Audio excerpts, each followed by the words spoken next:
एक पुरुष का जीवन लगातार संघर्ष है, एक ऐसी लड़ाई जिसमें अंत निश्चित है।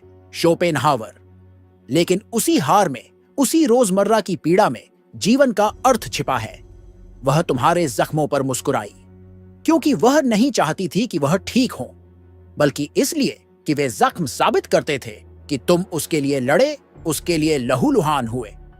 तुमसे कहा गया कि महिलाएं ताकत चाहती हैं, पर असल में उन्हें वह ताकत चाहिए जो उनके लिए कष्ट उठाए बिना कुछ कहे। शोपेनहावर ने वह देखा जो आज भी ज्यादातर पुरुष देखने से कतराते हैं।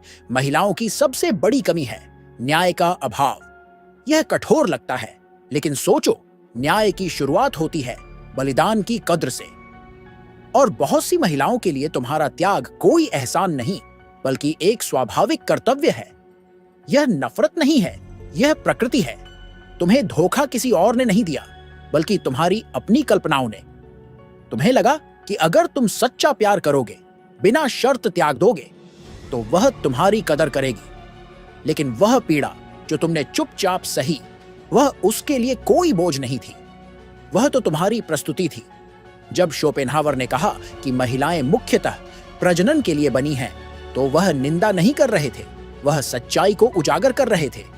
क्योंकि जीवन को आगे बढ़ाने के लिए सिर्फ प्रेम नहीं, ताकत चाहिए, सहनशक्ति चाहिए। और कष्ट पुरुष बनाता है, संघर्ष करता है, गिरता है और फिर खड़ा होता है, क्योंकि जीवन को उसकी जरूरत है। औरत की मुस्कुराहट उस पुरुष को नहीं मिलती जो हर चीज में आराम ढूंढे।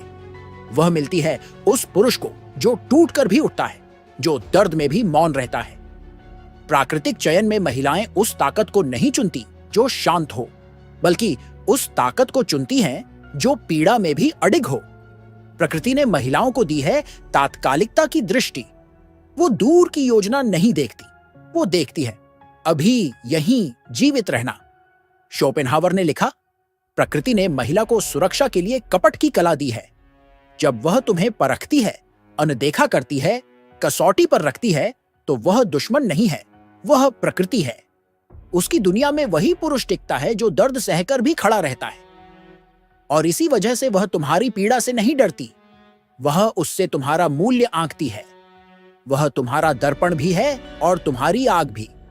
वह तुम्हें गढ़ती है उसी कष्ट से जिसे तुम छुपाना चाहते हो। लेकिन आज का पुरुष जो भावनाओं और बराबरी के ख्वाबों में पला है, इस सच्चाई से टूट जाता है। वह चाहता है कि उसकी संवेदनशीलता को सराहा जाए, उसकी कोमलता को प्रेम मिले। लेकिन यह दुनिया दया नहीं देती, यह मूल्यांकन करती है।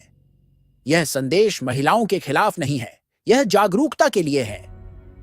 शोपेनहावर ने महिलाओं को गलत नहीं कहा। उन्होंने कहा कि महिलाएं प्रकृति के नियमों की सबसे सच्ची प्रतिनिधि हैं, और प्रकृति केवल सक्षम को चुनती है।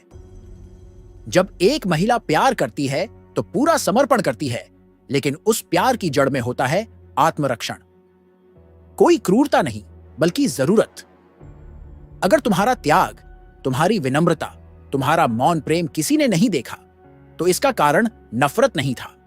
कारण था कि बिना गर्व के पीड़ा महिला की दृष्टि में अदृश्य होती है। जो पुरुष कष्ट में क्रोधित होता है, वह अब भी पराजित है। लेकिन जो पुरुष कष्ट में स्पष्टता पाता है, वह मुक्त है। शोपेनहावर ने सिखाया कि जीवन पीड़ा है और इच्छाएं हमें उसी पीड़ा से बांधने वाले बंधन हैं। अगर तुम उम्मीद करते हो कि एक महिला जो स्वयं प्रकृति की संतान है, प्रकृति से ऊपर उठेगी, तो तुम जीवन को ही नहीं समझे।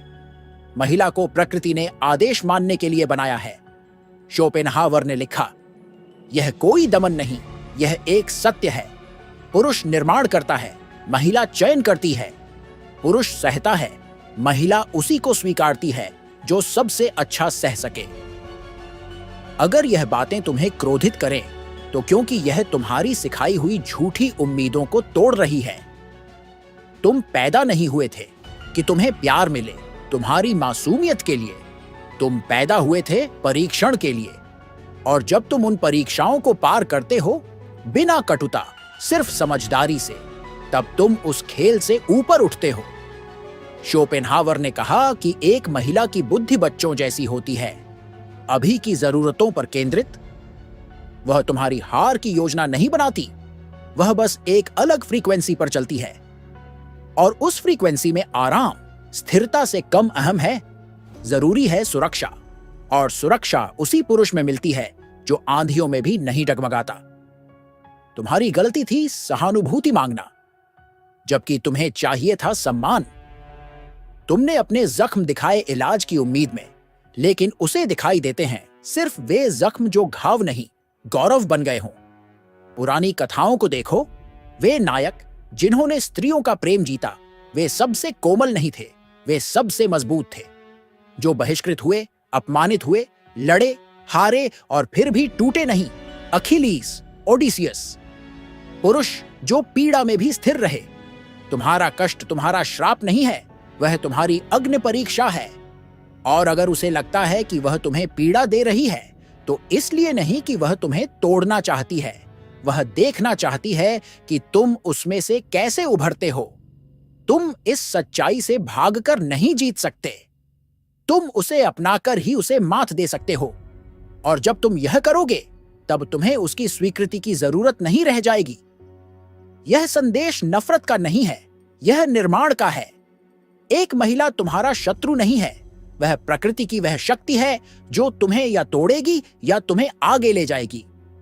शोपेनहावर ने नफरत नहीं सिखाई, उन्होंने तैयारी सिखाई। विवाह का मतलब है अधिकारों का आधा और कर्तव्यों का 2 गुना। इसका मतलब है तुम्हें उसे नहीं बदलना, तुम्हें खुद को मजबूत करना है। अगर वह तुम्हारे दर्द से ताकत लेती है, तो वह दर्द तुम्हारा गौरव बनाओ। उसे तुम्हें तोड़ने न दो, उसे खुद को तराशो। तुम्हारा मकसद यह नहीं कि तुम्हें उसकी दया मिले, तुम्हारा मकसद है आत्मसम्मान। और अगर वह कभी तुम्हें सम्मान दे, तो इसलिए नहीं कि तुमने मांगा, बल्कि इसलिए कि तुमने साबित किया कि तुम उसके बिना भी खड़े रह सकते हो। शोपेनहावर ने जीवन को कष्टमय माना, पर यह भी माना कि इसी पीड़ा में कुछ सुंदरता है। उन्होंने महिलाओं से नफरत नहीं की, उन्होंने उन पुरुषों पर अफसोस जताया जो उन्हें समझ नहीं पाए।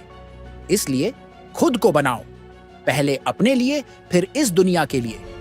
और अगर वह तुम्हें चुनौती दे, तुम्हें परखे, तो समझो वह तुम्हें गिराने नहीं, गढ़ने आई है। इसका समाधान ना तो भागना है, ना गुस्सा करना, बल्कि संप्रभुता है।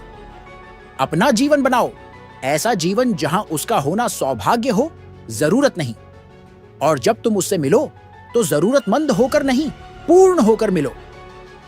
तभी तुम वास्तव में महिलाओं के साथ संतुलन में रह सकते हो। ना एक लड़का जो प्यार भीख में मांगे, ना एक कठपुरुष जो बदला चाहता हो, बल्कि एक योद्धा जो जानता हो कि सच्चा प्रेम 2 मजबूत आत्माओं की मुलाकात है। तुम दया के लिए पैदा नहीं हुए थे, तुम आदर के लिए पैदा हुए हो, और आदर हमेशा आग में कसा जाता है। शोपेनहावर ने रास्ता दिखाया था, अब चलना तुम्हारा काम है। खड़े हो जाओ, सहो गौरव से, और इस खेल से ऊपर उठो।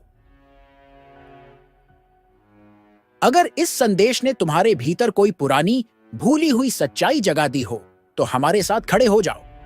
वीडियो को लाइक करें, शेयर करें और चैनल को सब्सक्राइब करें। यह सिर्फ चैनल के लिए समर्थन नहीं है, यह एक आंदोलन का हिस्सा है, स्पष्टता, ताकत और आत्मसंप्रभुता का। एक साथ हम भ्रमों के पार उठते हैं। ओम संगीत।